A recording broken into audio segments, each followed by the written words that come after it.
تسجيلات حاجة بلي قدات ديار أي حاجة اي عادي لا عادي ياخذ قهوه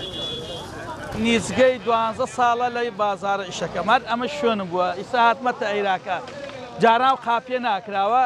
لێوەسان ئیسا هاتینەتە عێراکە هەمووی ئەشای باڵە و ئەمریکیشمان هەیە ئەیفرۆشین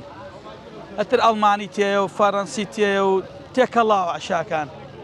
بازارێکە لە هەموو شوێنێ ئەرزانترە عەشاکانمان ئەیفرۆشین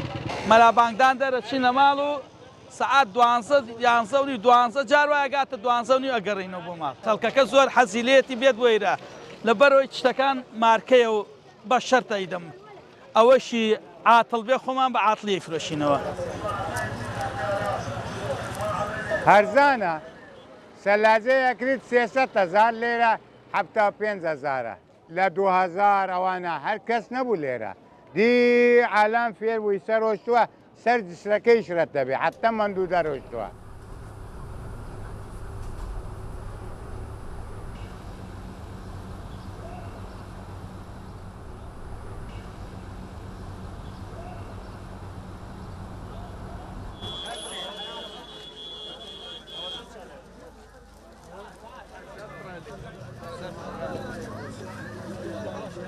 کەلەوپەلەکان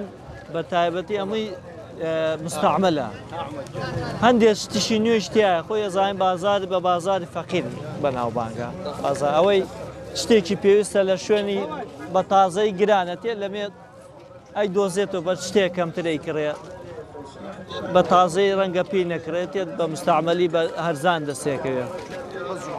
بەس جمعانەیە و هەمووشی 3-4 سەعاتە وەکو شوێنەکانتر نییە تا ئێوارش بێت تا 12 نیوەڕۆ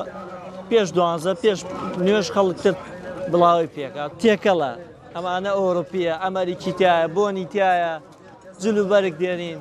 حەسەبەوەی دەستمان کەوێ بزانین سەرفە بێ و بۆن هەیە من ئەهێنم لەمێ دەمە 5,000 لە دوکانەکان بە 10 بە 15 نایکردی سەعات بە کابلی بەس بێ پاتری دێنە 3-4,000 بە 10,000 ڕەنگە لە شوێنتر نەیکردی ئەو گۆرە بیانە لە شوێنتر دەست ناکەوێت بە